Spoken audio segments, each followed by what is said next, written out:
आओ बच्चों जल्दी से अपन इस पाठ अवकल समीकरण का रिवीजन करते हैं और इस रिवीजन में सबसे पहले देखते हैं कि आखिर अवकल समीकरण होती क्या है। तो वह समीकरण जिसमें स्वतंत्र चर, जिसमें परतंत्र चर तथा स्वतंत्र चर का परतंत्र चर के सापेक्ष अवकलज अगर विद्यमान होता है तो ऐसे समीकरण को क्या कहलाते हैं? अवकल समीकरण कहलाते हैं। ठीक है। अब अवकल समीकरण के अंदर क्या है, ऐसे समझे अपन साधारण भाषा में कि ऐसा समीकरण जिसमें एक अवकलज का पद जरूर जरूर विद्यमान हो। यहाँ पर देखिए आप कितने अवकलज के पद विद्यमान हैं। यहाँ पर ये सब क्या है? अवकल समीकरण है, अवकल समीकरण के उदाहरण है। अब अवकल समीकरण भी दो प्रकार की होती है साहब। कैसे? एक है साधारण अवकल समीकरण। साधारण अवकल समीकरण में क्या होता है कि जितने भी अवकलज के पद हैं उनके लिए केवल एक ही स्वतंत्र चर हो। जैसे यहाँ देखो आप dy बटे डी एक्स है, ठीक है, d2y dx स्क्वायर हो या dqy dx क्यू हो, या ऐसे आगे तक चलते जाएं dny बटे dx। मतलब यहाँ पर एक ही स्वतंत्र चर है। तो जब एक ही स्वतंत्र चर के अवकलज विद्यमान हो तो अपन कहेंगे कि साहब ये अवकल समीकरण क्या है? साधारण अवकल समीकरण है। उसके बाद में आए साहब आंशिक अवकल समीकरण। तो आंशिक अवकल समीकरण में क्या है कि वे अवकल समीकरण जिनमें एक से अधिक स्वतंत्र चर हों, एक से अधिक स्वतंत्र चर हों तथा उन स्वतंत्र चरों के सापेक्ष परतंत्र के आंशिक अवकलज विद्यमान हों।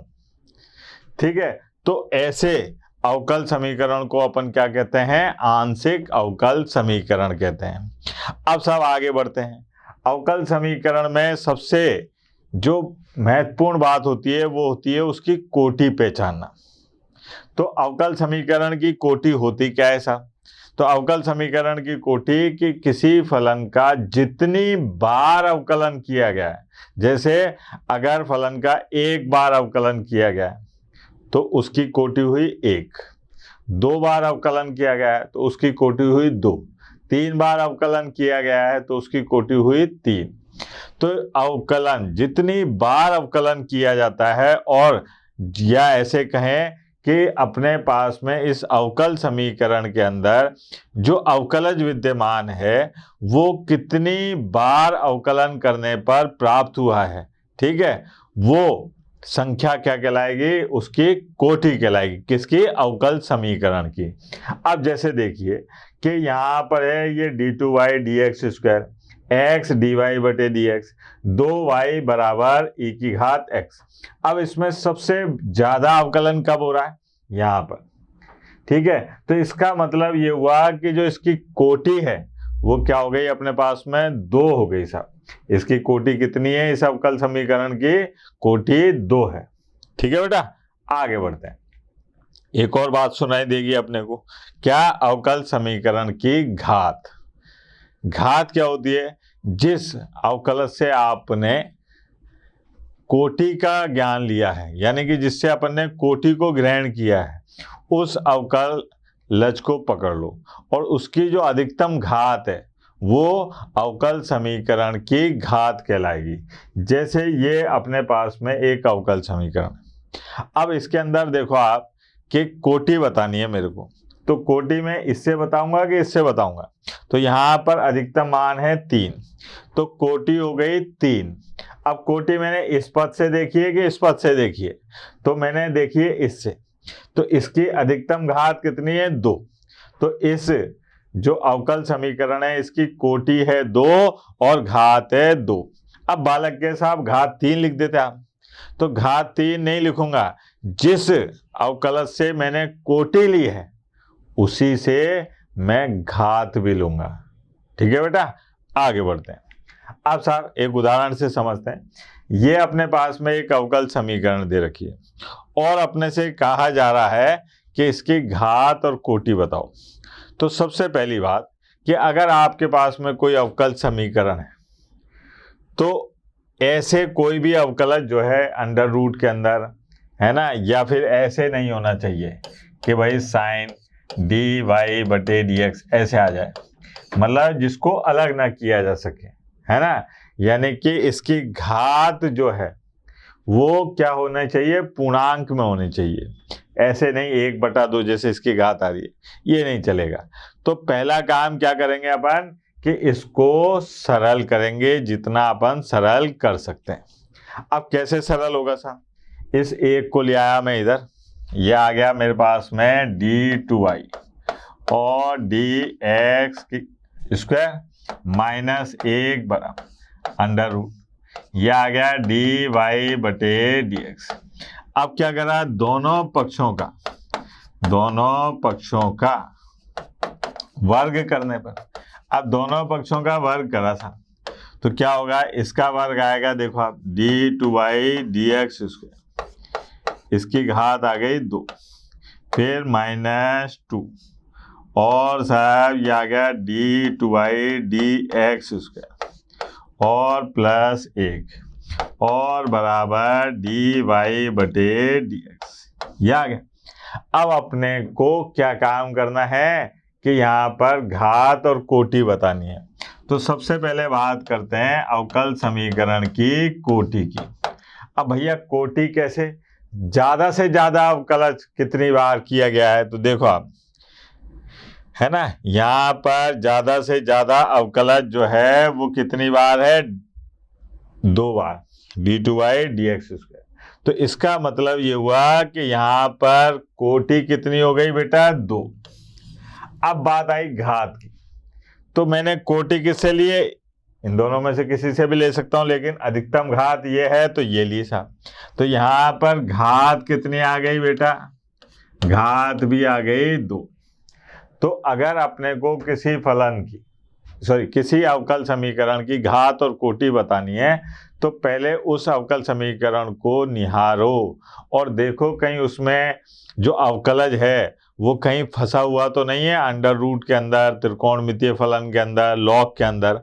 अगर फंसा हुआ है तो पहले उसको सरल करो, फिर घात और कोटि की गणना करो। ठीक है बेटा, आगे बढ़ते हैं। अब आते हैं अपन अवकल समीकरण का हल। अब अवकल समीकरण का हल ये क्या चीज है साहब, तो अवकल समीकरण का हल ये है कि अपने को याद है कि ये अवकल समीकरण जो आई है ये किसी, ठीक है, समीकरण को अवकलन करने से ही तो प्राप्त हुई है। तो अपने को क्या है, अवकल समीकरण दे रखी हो और उसका हल पूछा जाए, यानी कि वो समीकरण पूछी जाए जिससे वो अवकल समीकरण आई है, उसको कहते हैं अपन अवकल समीकरण का हल। अब आगे देखिए आप, इसमें 2 प्रकार के हल होते हैं। कौन कौन से, एक होता है व्यापक हल और एक होता है विशिष्ट हल। व्यापक हल क्या है, जैसे मान लीजिए ये अपने पास में एक समीकरण है ना, इस समीकरण का हल ये है, यहाँ पर a और b 2 स्वेच्छ चर दिखाई दे रहे हैं। क्या दिखाई दे रहे हैं, 2 स्वेच्छ चर। अब जब 2 स्वेच्छ चर दिखाई दे रहे हैं तो ये क्या है, व्यापक हल है। इसमें a और b का कुछ भी मान रखोगे तो आपको यही अवकल समीकरण प्राप्त होगी।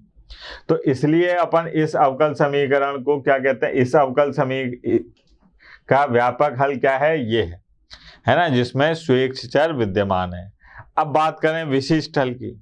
अगर ऐसा हो जाए कि किसी अवकल समीकरण का आपने हल निकाला और उस हल में जो स्वेच्छ चर थे उनके मान दे दिए, जैसे a बराबर 1, b बराबर 1, इसको सरल करने पर जो हल प्राप्त होगा वो उस अवकल समीकरण का विशिष्ट हल होगा। ठीक है बेटा। अब साहब, अब देखिए, अगर ऐसा हो जाए कि साहब आपको अवकल समीकरण का हल दे रखा है तो अपने को ये जांच करनी पड़ जाए कि ये जो हल है ये इस अवकल समीकरण का है। तो कैसे करते हैं इसके बारे में बातचीत करते हैं अपन। तो यहाँ पर सबसे पहले आया कि दिया है, अब क्या दिया है, y + x + 1 बराबर 0। यहाँ पर आपने x के सापेक्ष क्या कर दिया बेटा, अवकलन करने पर x के सापेक्ष अवकलन करने पर आ जाएगा dy/dx और +1 बराबर 0, dy बराबर क्या आ जाएगा, -k dx। ये कैसे आया बेटा कि एक को इधर ले गया माइनस एक्स, डी एक्स को इधर ले गए, ये आ गया। अब मैं क्या काम करता हूं कि इसमें इस मान का उपयोग करता हूं, और अगर ये बराबर 0 के आ जाए तो अपन कह देंगे कि साहब ये जो हल था ये इसी अवकल समीकरण का हल था। तो यहाँ पर मैंने अवकल समीकरण का LHS ले लिया था। LHS में क्या दे रखा है कि y माइनस एक्स, ठीक है, और dy माइनस y की घात 2 माइनस x की घात 2 dx, ये है साहब। अब क्या करते हैं साहब, यहाँ पर देखो आप y माइनस एक्स और साहब इस dx, ये आ गया dy, और इस dx की जगह लिख दिया मैंने माइनस dy। तो यहाँ पर आ गया ये प्लस y की घात 2 माइनस x की घात 2 dy, ये आ गया। अब इसको और लक्षण से लिखो साहब, तो यहाँ पर आ गया y माइनस एक्स और बेटा dy, है ना, फिर प्लस यहाँ पर अपने पास में क्या आ रहा है, देखो आप y प्लस एक्स और y माइनस एक्स और dy। अब देखिए जरा, यहाँ से कॉमन लेते हैं अपन, क्या कॉमन आ रहा है, dy बटे dx और y माइनस एक्स, तो क्या बचा, 1 प्लस y प्लस एक्स, ये आ गया। अब इसका मान आपको पता है कितना है, इसका मान 0, तो ये आ गया अपने पास में dy बटे dx और y माइनस एक्स और गुणा 0, तो ये सब क्या हो गया 0, जो कि क्या है RHS। तो इसका मतलब ये जो हल दे रखा है ये इस अवकल समीकरण का हल है। ये जांच करने का तरीका हो गया। आगे बढ़ते हैं। अगर आपको प्रथम कोटि के अवकल समीकरण का हल ज्ञात करना है, अब हल ज्ञात करना है, अब आपको दे नहीं रखा कि ये हल है कि नहीं है, तो इसमें क्या करेंगे साहब, इसको कैसे सरल करते हैं। प्रथम कोटि के अवकल समीकरण की बात कर रहे हैं, यानी कि ऐसे अवकल समीकरण का हल ज्ञात करना जिसकी कोटि 1 है। यहाँ पर देखो आप, ये अवकल समीकरण दे रखा है, इसकी कोटि कितनी है, 1 है, घात कितनी है, 1 है। तो अब इसका हल ज्ञात करने आए साहब, दिया है, ध्यान देना बेटा, ये आ गया अपने पास में dy बटे dx और बराबर cos x प्लस x। अब आपको मैं ये बता रहा हूँ कि साहब प्रथम कोटि के अवकल समीकरण को कैसे हल करते हैं, ठीक है। तो कैसे हल करते हैं साहब, सबसे पहले अपन dy बटे dx जो अवकल समीकरण दे रखी है वो है। अब x वाले पदों को x के पास में, dy y वाले पदों को dy के पास ले जाते हैं, फिर दोनों पक्षों का समाकलन करते हैं, फिर समाकलन करने के बाद में जो हल प्राप्त होता है उसको कहते हैं अपन कि ये अवकल समीकरण का हल है। इसके लिए अपन इस उदाहरण का इस्तेमाल कर रहे हैं। तो देखो आप, सबसे पहले यहाँ पर dy को अकेला करा क्योंकि y का कोई पद नहीं है, और cos x प्लस x, इसको ले गया मैं dx के पास में। अब दोनों पक्षों का मैंने समाकलन करा, दोनों पक्षों का समाकलन करने पर अब दोनों पक्षों का जब समाकलन करा तो ये आ गया dy और यहाँ पर आ गया cos x प्लस x और dx। अब dy का समाकलन तो आ गया y, cos x का समाकलन क्या हो गया, sin x, और x का समाकलन 1 और प्लस c। ये हो गया साहब अपने पास में इस अवकल समीकरण का हल, ठीक है बेटा। आगे बढ़ते हैं। अब आते हैं अपन किस पर, पृथक्करणीय चर वाले अवकल समीकरण। पृथक्करणीय मतलब कि आप इनको पृथक पृथक करके अवकल समीकरण ज्ञात करो। किनको, x और y को, x को dx के पास ले जाओ और y वाले पदों को dy के पास ले जाओ। कैसे, देखो आप, ये अपने को एक अवकल समीकरण दे रखिए, दिया है, क्या दिया है बेटा कि 1 माइनस एक्स और dy माइनस 3 प्लस y और dx बराबर 0, ये दे रखा है। अब मैं क्या काम करता हूँ, इसको अलग अलग करने का, ऐसा 1 माइनस एक्स dy बराबर 3 प्लस वाई और dx। अब x वाले पदों को dx के पास में, y वाले पदों को dy के पास में, तो यहाँ पर देखिए आप, ये आ जाएगा dy बटे 3 प्लस वाई और ये आ गया dx बटे 1 माइनस x। अब दोनों पक्षों का समाकलन कर दो सब। समाकलन करने पर, अब दोनों पक्षों का समाकलन करने पर क्या आएगा, dy बटे 3 प्लस वाई और यहाँ पर आ गया dx बटे 1 माइनस x। ये हो गया। अब समाकलन करें सब, तो यहाँ पर इसका समाकलन क्या हो जाएगा, लॉग और साहब 3 प्लस वाई। इसका समाकलन क्या होगा बेटा, इसका समाकलन होगा लॉग 1 माइनस x, लेकिन क्योंकि x का गुणांक -1 है तो ये माइनस आ गया साहब।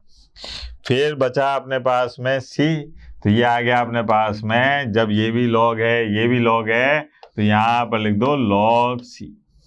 अब इसको लेके आया इधर, तो ये आ गया लॉग और 3 प्लस वाई प्लस लॉग, ये आ गया 1 माइनस x बराबर लॉग c। ठीक है। अब यहाँ पर मैंने सूत्र लगा दिया, ये आ गया 3 प्लस वाई 1 माइनस x बराबर लॉग c।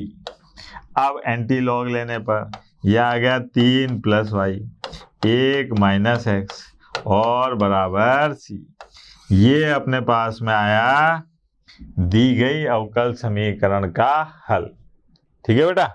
और देखते हैं आगे। अगर मान लीजिए आपके पास में इस प्रकार की अवकल समीकरण आ जाए जिसमें आप चरों को पृथक पृथक ना कर पाए, तब क्या करेंगे। तो ऐसी स्थिति के लिए क्या विधि दे रखी है, उदाहरण से समझाता हूं मैं, कि जैसे है cos x plus y dy बटे dx बराबर 1। अब मैं इस x प्लस वाई में से x को dx के पास और y को dy के पास ले जाऊं तो ऐसा संभव नहीं है। अब ऐसा संभव नहीं है तो मैं क्या करूंगा साहब, तो मैं तरकीब लगाऊंगा। कैसे तरकीब लगाऊंगा कि जो एक जैसे पद हैं उनको आप मानो। कैसे देखते हैं अपन, उदाहरण से समझते हैं बेटा। यहाँ पर दिया है ये अवकल समीकरण है, तो यहाँ पर मैंने माना, क्या माना कि साहब x प्लस वाई बराबर जो है वो v। फिर मैंने इसका x के सापेक्ष अवकलन किया साहब। अवकलन करने पर, अब x के सापेक्ष अवकलन करने पर क्या हो जाएगा, 1 प्लस dy बटे dx बराबर dv बटे dx। ये आ गया।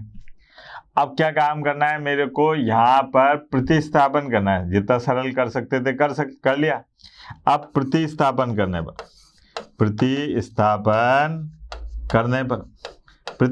करने पर क्या होगा, देखो आप, इसकी जगह आएगा cos x प्लस वाई की जगह आ गया v। ठीक है।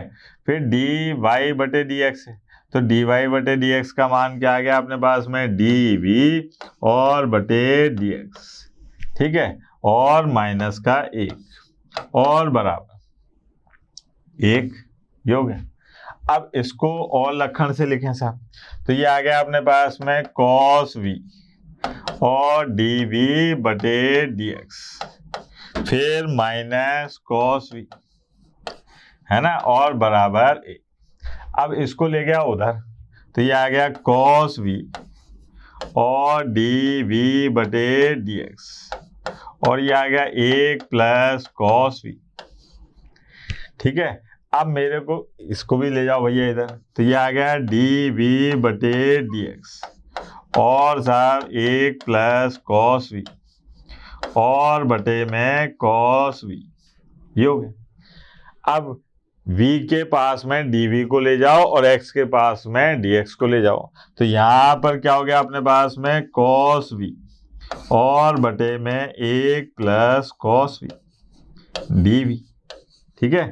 और बराबर यहाँ पर आ गया अपने पास में dx। अब साहब दोनों पक्षों का समाकलन करने पर क्या होगा बेटा? दोनों पक्षों का समाकलन यहाँ आएगा अपने पास में cos v और बटे में 1 प्लस cos v dv बराबर ये आ गया dx। अब इसका समाकलन करना है साहब, ठीक है। तो देखो आप इसके समाकलन में बड़े आनंद की प्राप्ति होगी आपको। सबसे पहले नीचे जैसी शक्ल बनाई साहब, 1 प्लस cos v और माइनस 1 और बटे में 1 प्लस cos v dv और यहाँ पर चल रहा है dx। ये आ गया अपने पास में 1 माइनस और 1 बटे 1 प्लस cos v और dv, ये आ गया dx। और सरल करा था 1 माइनस 1 बटा 1 प्लस ये आ गया अपने पास में 2 cos स्क्वायर v बटा 2 माइनस 1 और dv बराबर dx, ये आ गया। अब यहाँ पर काट पीट करी तो क्या आ गया? देखो आप 1 माइनस ये कट गया, ठीक है। तो ये आ गया 1 बटा 2 sec स्क्वायर v बटे 2 और साहब dv बराबर ये आ गया dx, ठीक है बेटा। अब अपने को क्या काम करना है? इसका समाकलन करना है। तो 1 का समाकलन क्या होगा बेटा?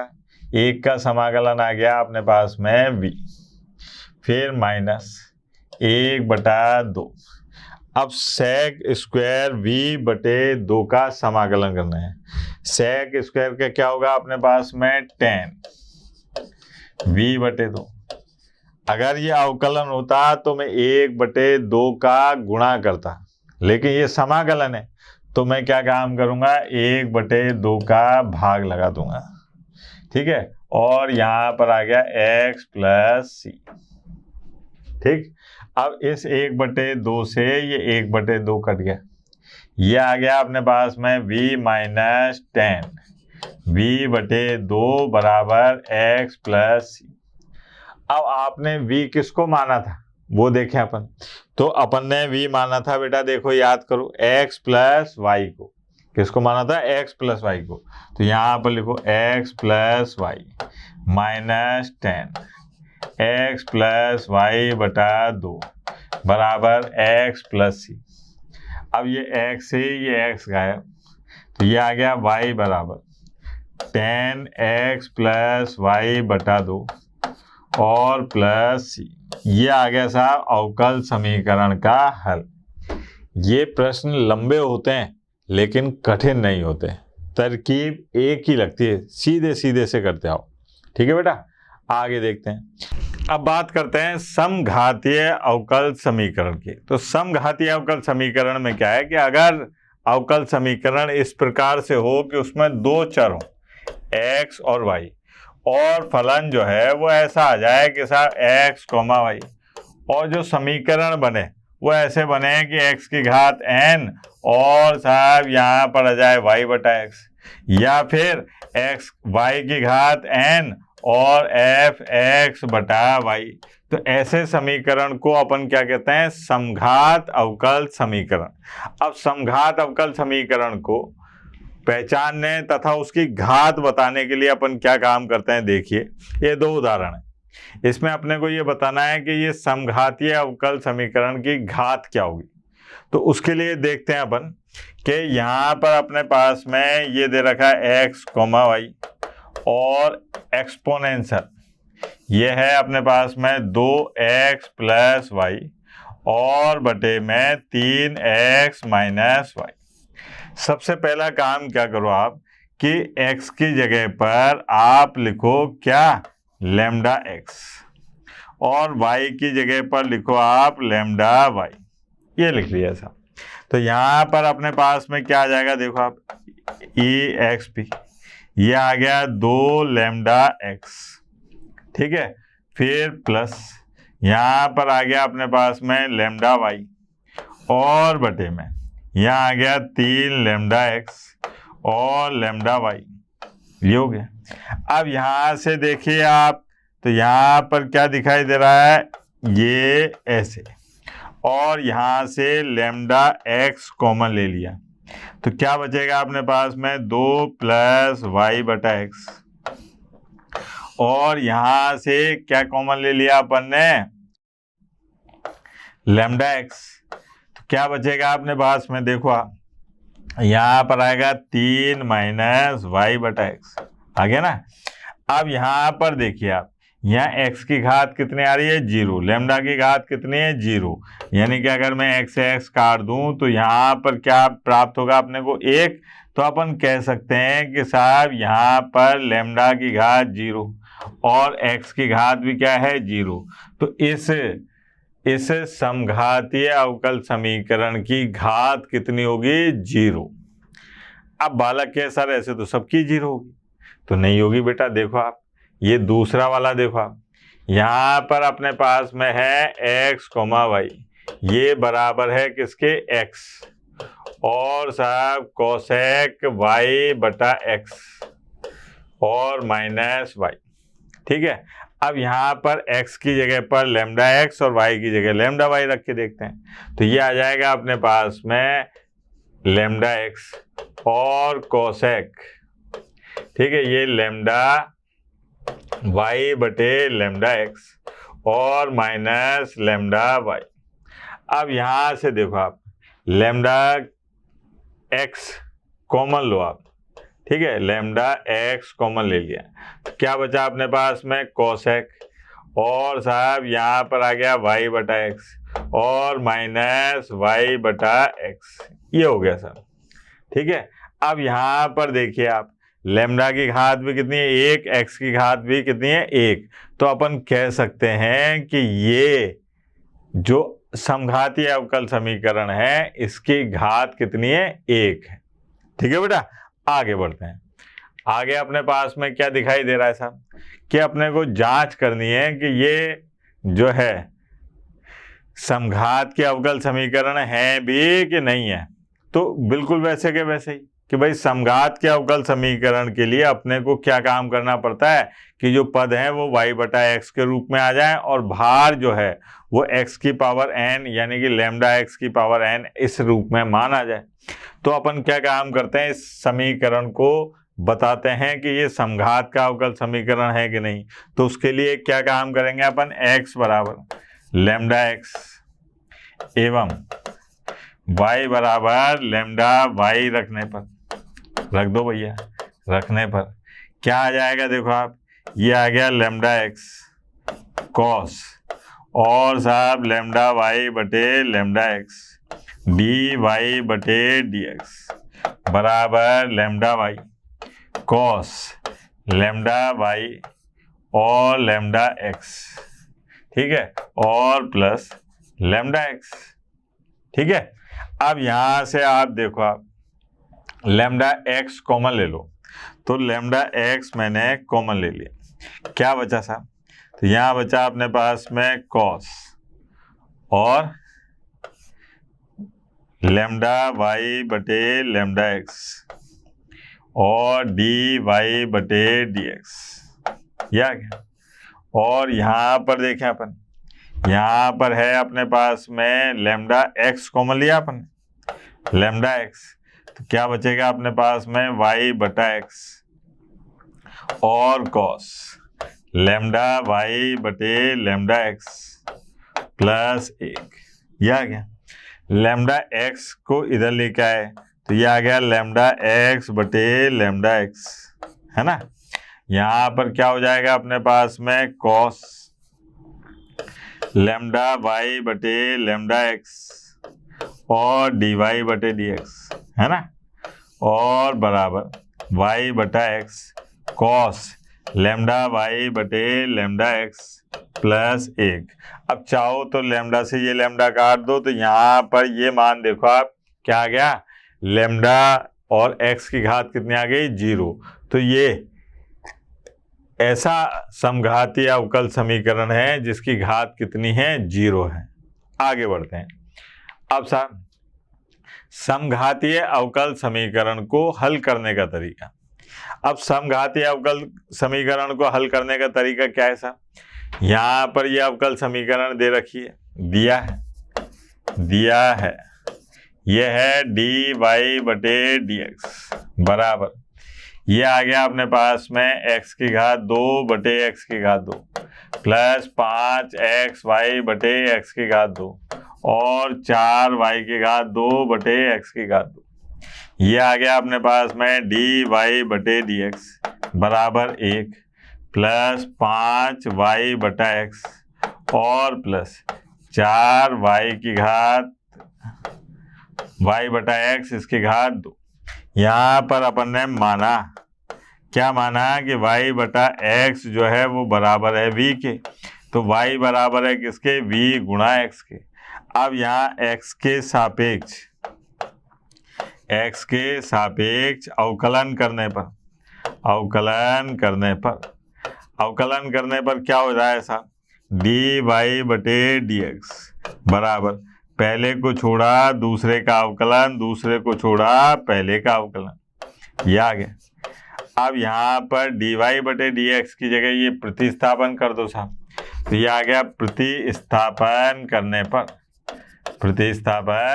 पर क्या होगा? प्रतिस्थापन करने पर जरा देखें, यहाँ पर आएगा अपने पास में v और प्लस x dv बटे dx और बराबर y बटा x की जगह अपन ने क्या रखा था? v, तो 1 प्लस 5v और 4v स्क्वायर, ये आ गया। अब साहब इसको इधर ले जाओ, तो ये आ गया x और dv बटे dx बराबर, ये आ गया 4v स्क्वायर प्लस 4v और प्लस 1। ठीक है। अब यहाँ से अपने पास में क्या दिखाई दे रहा है कि साहब x वाले पदों को x एक तरफ ले जाओ, y वाले पदों को एक तरफ ले आओ, तो यहाँ v वाले पदों को, तो ये आ गया अपने पास में dv बटे 4v की घात 2 4v और प्लस 1 और बराबर, ये आ गया 1 बटा x dx।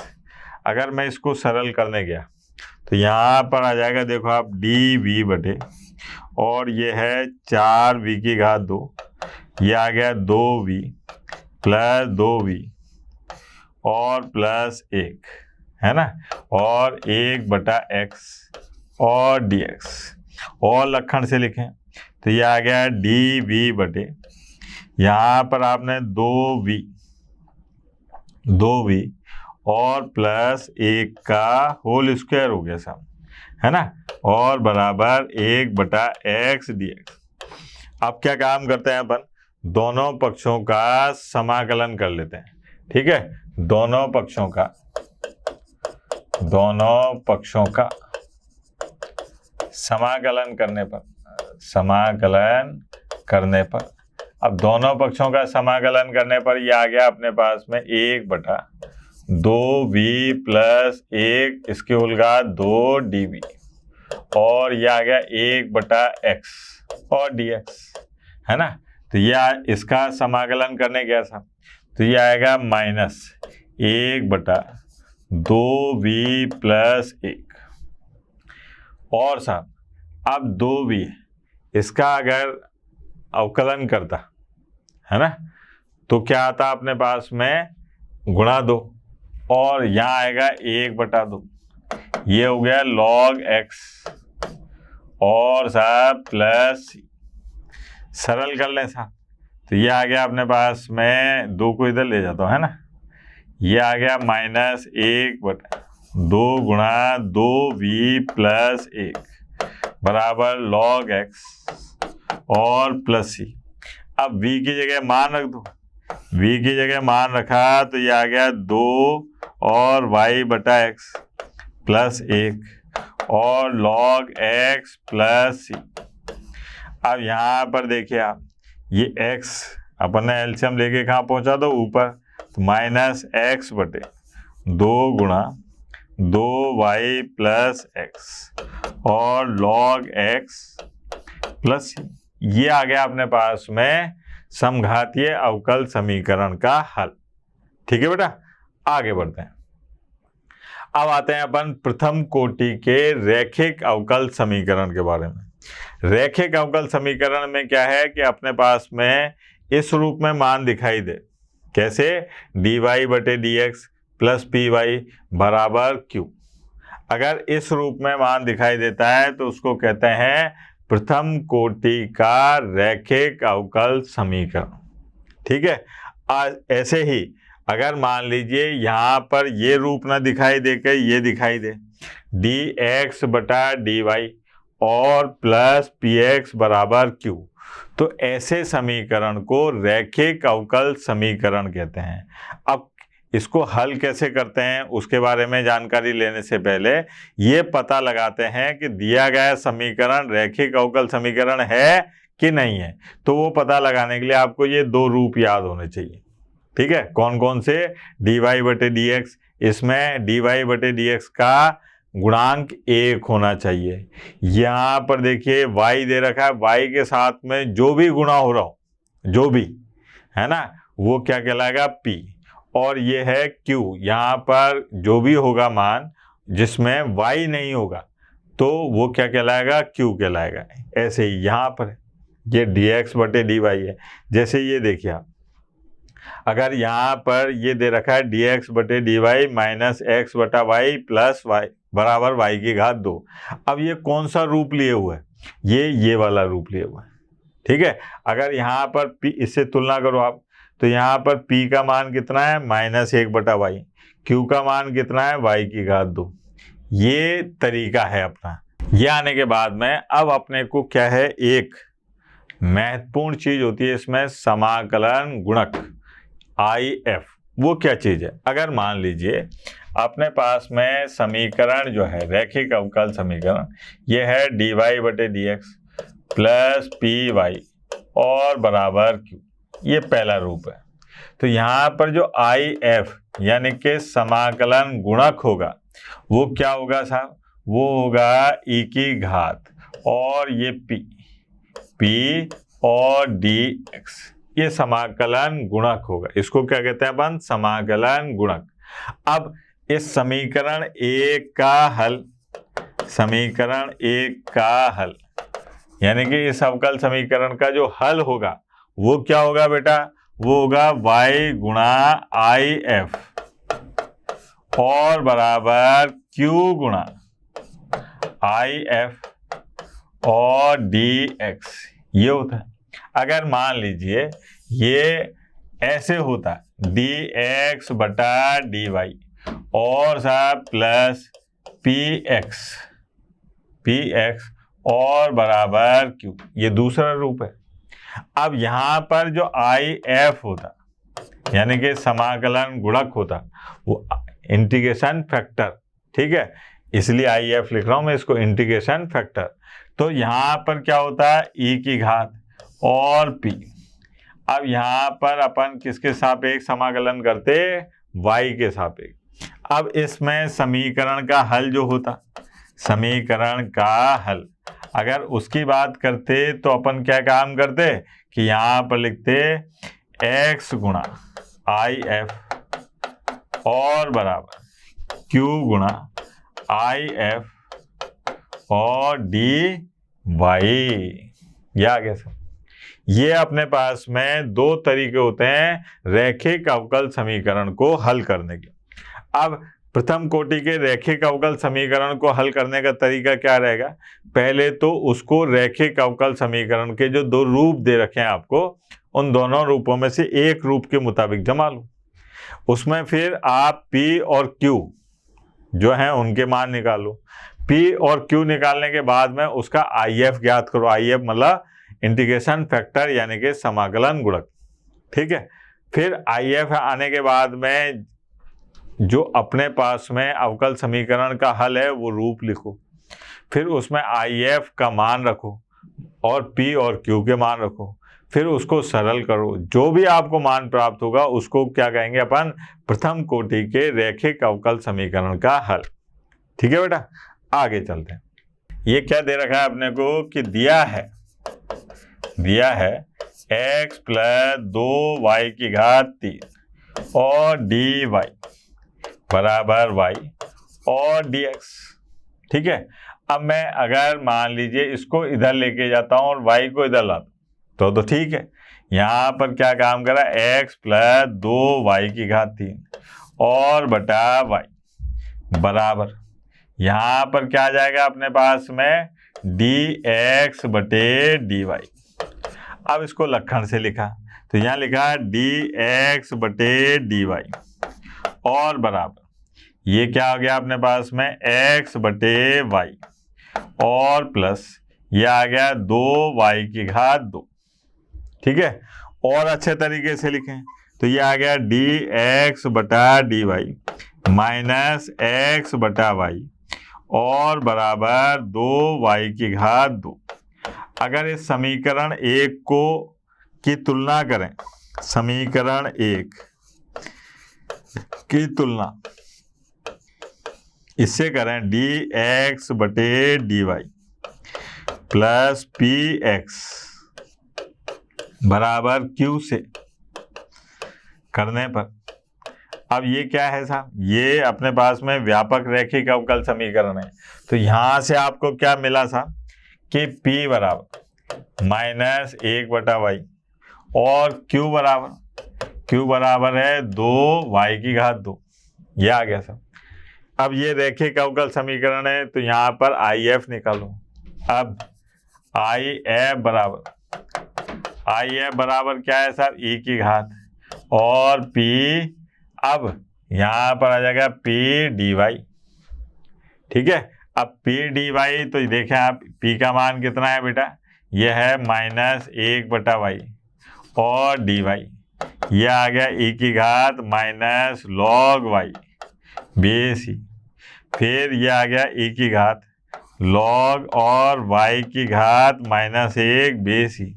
ये दोनों एक दूसरे के दुश्मन होते हैं, देखते ही काट देते हैं। तो ये आ गया y⁻ माइनस 1 यानी कि 1/y। ये किसका मान है बेटा, IF का। अब अपने को क्या काम करना है कि समीकरण 1 का हल ज्ञात करना है। समीकरण 1 का हल तो वो क्या होगा साहब, यहाँ पर x गुणा IF और बराबर q गुणा IF और dy।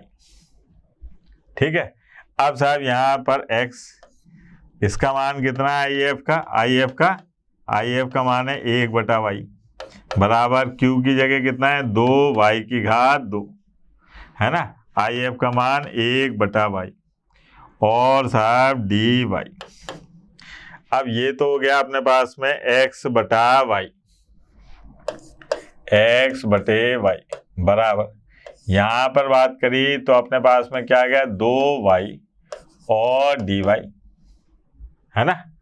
अब इसका समाकलन कर दो साहब, x बटा y ये आ गया 2y2 प्लस c, ये आ गया x बटा y, 2 से 2 कट गया y2 प्लस c। यहाँ पर x बराबर y3 प्लस c गुणा y। ये आया अपने पास में रैखिक अवकल समीकरण का हल। ठीक है बेटा, नहीं आई बात समझ में। एक और देख लेते हैं, ये देखो आप एक और उदाहरण दे रखा है इन्होंने। इसमें क्या है अपने पास में कि dy बटे dx और ये है अपने पास में tan x और y, ये है अपने पास में cos x। ठीक है, इसकी तुलना करिए अपन ने, समीकरण 1 की तुलना अब किससे करोगे साहब, तुलना कर रहे हैं अपन dy बटे dx प्लस py बराबर q से करने पर क्या दिखाई देगा बेटा, यहाँ पर p बराबर आएगा tan x और साहब q बराबर क्या है cos x। अब सबसे पहले IF निकालूंगा साहब, IF ये क्या है e⁻ और p का समाकलन x के सापेक्ष, तो ये आ गया e और यहाँ पर समाकलन किसका करना है tan x का dx। अब आपको याद है ना 10x का समाकलन क्या होता है, ये होता है log और sec x, है ना, बेस ही। अब ये दोनों एक दूसरे के दुश्मन है, तो यहां पर आ गया केवल sec x, IF का मान आ गया भैया sec x। अब समीकरण 1 का हल ज्ञात करते हैं। समीकरण 1 का हल, समीकरण 1 का हल क्या होगा साहब, y गुणा IF और बराबर समाकलन में q गुणा IF और dx, ठीक है। अब मान रखो साहब, y गुणा IF का मान कितना है sec x और q का मान कितना है बेटा cos x और IF का मान 1 sec x और dx। यहाँ पर y गुणा sec x और बराबर, यहाँ देखें आप, ये 1/cos x कट गया 1 dx। अब 1 का समाकलन बच्चा बच्चा जानता है, कितना होता है बेटा x प्लस c। इसको इधर ले जाता हूं मैं, y बराबर ये हो जाएगा x cos x plus c गुणा cos x। ये हो गया अपने पास में रैखिक अवकल समीकरण 1 का हल, ठीक है बेटा।